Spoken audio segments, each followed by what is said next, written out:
Hello again, welcome back. Now I'm going to go to two biographies of actors that were done on um, as films. So one's Mifune, The Last Samurai, which is like 80 minutes long, which should have been longer. And then there's Hollywood Dreams, the Robert Englund story, which is like 2.5 hours or something. It should have been shorter. Or, but I mean, if it wasn't that, it felt like that. It felt longer. It felt longer than it needed to be. And it felt like there was a lot of padding for stuff, and there was other stuff you wish you'd seen more of. So it became this thing of it was like it was bitty. There was certain things in it that were like, but anyway, I'll get to that. So the reason I'm bringing these both together because they're both actors who are in an industry that they have to keep working, and one actor obviously has a bigger critical reputation than the other, but the other actor probably was more popular with certain audiences than so it's like there's and probably more famous than the average person in the world. So it's and probably was seen more by by the mass audiences. So basically, Toshiro Mifune was the hero of a lot of the Kurosawa films. He did other films without Kurosawa. He had a very good career in the 50s and 60s. 70s, it continued on. He was doing pretty good. And then the 80s, it kind of fell away. So he'd had a 30-year run, really. And then illness took over and he wasn't quite the same. And you also Robert Englund, who was a Hollywood actor, who still is a Hollywood actor. He was a jobbing actor. Mifune was viewed as a potential movie star from the off, and he was built to be a movie star. Englund was a character actor who was built to be a character actor from the off, and then after 10 years into his career, got the part of Freddy Krueger under all the makeup and made it his own and became a horror star for the next 20, 30 years, which he could still pretty much cash in on whenever he needed to. So it's like two different careers, but they're both basically classically trained actors who, I mean, actually, England's probably better trained than Mifune is as an actor. I mean, Mifune was trained more in film, but he did more. He was playing like king parts all the time, and he obviously played in Throne of Blood was a big best story. So even if he didn't do anything on stage with these parts, he was very much someone who knew how to do that kind of part. So hopefully I haven't messed that up too much explanation. But Englund was actually a trained actor, and then he's a character actor, and then he got this big part, and his career changed. So it's two very different parts, but they're both working actors, which means their careers have ups and downs. And what you see in the film is they have like high ups of everyone loves them, and then suddenly it's like, yeah, well, you're kind of used to the Jews. There are new people around that were interested in you, and then you have to live with that, and then just have to move on with the career and keep working. And sometimes you're working stuff that you're not that interested in just to make a living. And even when you're at your peak, you might be doing stuff because you're a movie star that you might not be that interested in just because it's available to you. And it's just this idea of you have the idea of what a movie star is, and you've got the reality of what a working actor actually is. And these guys were both working actors. One of the common things you find in the film is both these people were well liked on set and were very professional and were basically working actors. They basically come in, knew their lines, knew their job, understood what they want, what they needed to give the director, and total pros. And again, that was the interesting thing is like doesn't matter what the genre, what the budget is, a good actor is going to be a total pro. A good actor is going to know what he needs to do for the director to get the film done on time. And, it's sometimes it's luck of who you get to collaborate with you. And the truth is, Mifune had some luck. He was a movie star. He would probably have been a movie star without Kurosawa, but Kurosawa saw what he could do and gave him the space. And that's what this biography makes plain is like Mifune got the space with Kurosawa to do what he needed to do to make the characters unique. I mean, it's said that Kurosawa gave him a lot of leeway on Seven Samurai character to give him a lot of leeway just to do what he needed to do to make this character work. And Rashomon, he wanted to basically be like an animal. And like he could give Mifune that information, let Mifune actually go and do the legwork himself and then come back with something. So it was a case of a director who understood what this actor was. And Mifune might have not have been so lucky if he didn't meet Kurosawa or have Kurosawa recognize what he was. I mean, he could have been a lesser known actor if he never met up with Mifune, when Mifune didn't meet up with Kurosawa. It's just that thing of luck. Certain talents get together and they see something in each other and they move forward and you get a great run. But runs come to an end. And that's the thing is like, if you ever see any like partners, it does come to an end at a certain point and everyone's always saying, oh, you have to get back together, blah, blah, blah. Well, have you seen The Irishman with Scorsese and De Niro get back together? It was not good. You may want to see that, but maybe they've moved on and they don't really have anything else to say to each other anymore. That happens. And with Mifune and Kurosawa, it was Redbeard. Now, you have different accounts of this, and the big thing with this film is it really does not want to be critical of Mifune too much. It really doesn't. Even any scandals that are brought up tend to be suddenly put to the side and they bring up some stories about how good he was. Like, they bring up briefly his drunk driving scandal, and oh well. They don't really go into the details of how Kurosawa and Mifune broke up over Redbeard. And if you read other sources, this film more or less just says they were drifting apart. Other sources says Mifune refused to work with Kurosawa after this film because Kurosawa went way over budget, way over schedule, and Mifune was paying for it through his production company, and he couldn't get rid of his beard to go and do other parts to actually make the money into, keep the production online. So Mifune was in hawk for this film, and he never forgave Kurosawa for that. So you have different things. This film does not look into that element. When Mifune had an affair and left his wife for a while, that's brought up, but not much detail. And it's almost like they're scared of bringing it up, because every time they say something bad about him, it's something nice about him comes up straight away afterwards, and it becomes this unbalanced thing. It's like, look, everybody's got a problem, everybody's difficult in their own way. And the film is very uncomfortable with that. And the fun thing is, like, early on, it shows you the structure of the samurai film and what it meant to Japanese audiences, and what it meant to Mifune, and how he could play it. Basically, he understood what the conventions were, and they go into his background with his parents and not living in Japan at the start, then coming back to Japan and going to the war, and coming out afterwards, and then wanting to basically, he's much more into arts and acting, and then basically they didn't have any jobs in there, but they had jobs for new actors, so he became an actor. And the idea that, like, he wasn't even trying to be an actor. It was just there was jobs there at the time, and this is when, jobs were rare because Japan was coming to the war.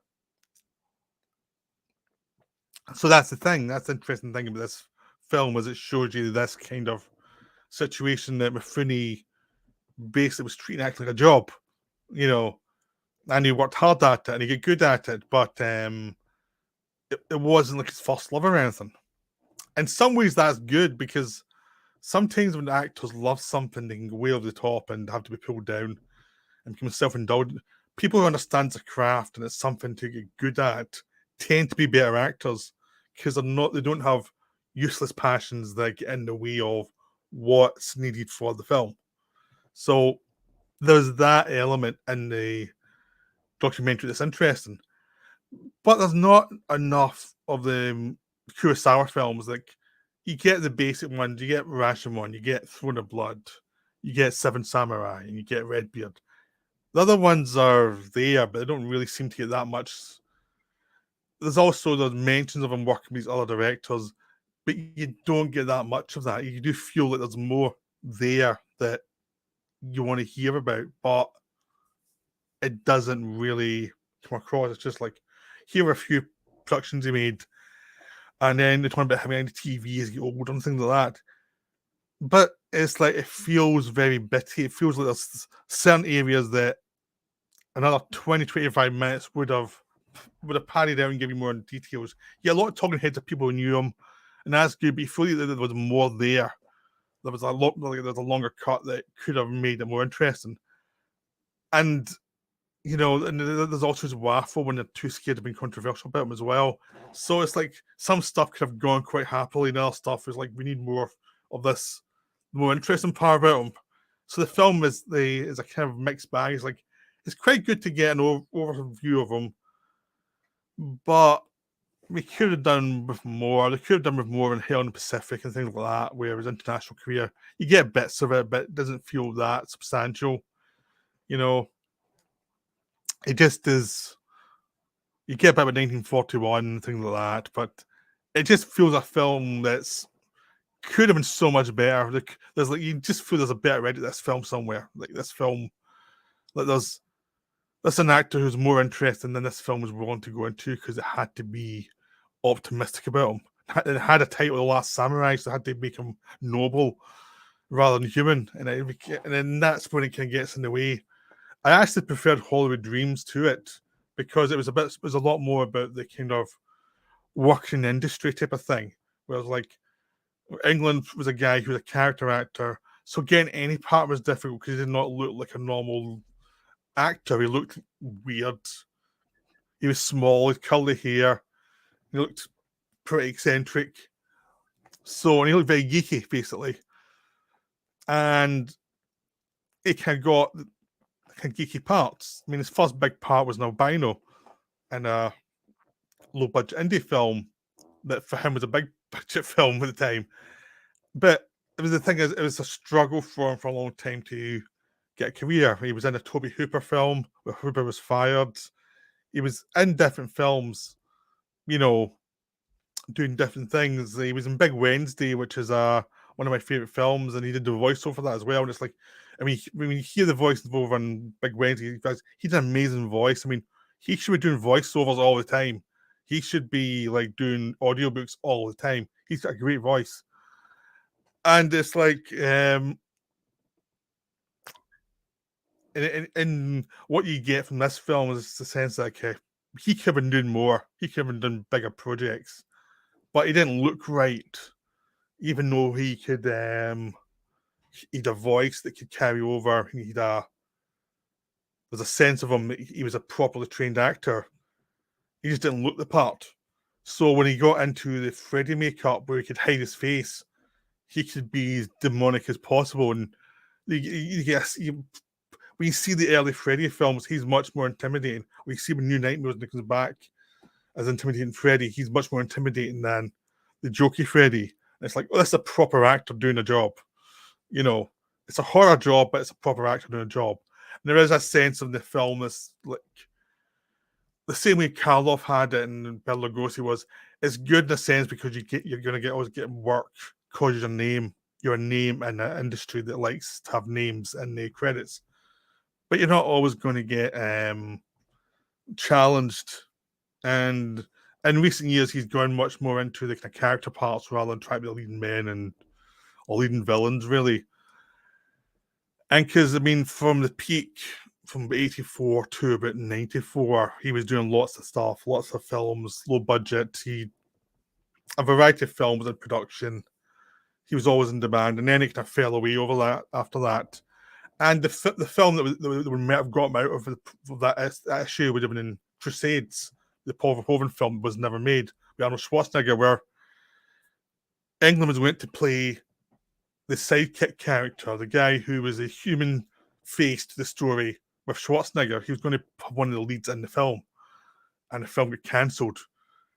And what did they make instead? They made Cutthroat Island. Yeah. So that was his big part that didn't happen. And the thing is, as Mifune was getting those parts all the time, the kind of big parts that always happened, and Englund really never had to do with try and make the supposed Tosh look good. And sometimes he managed, and sometimes he didn't.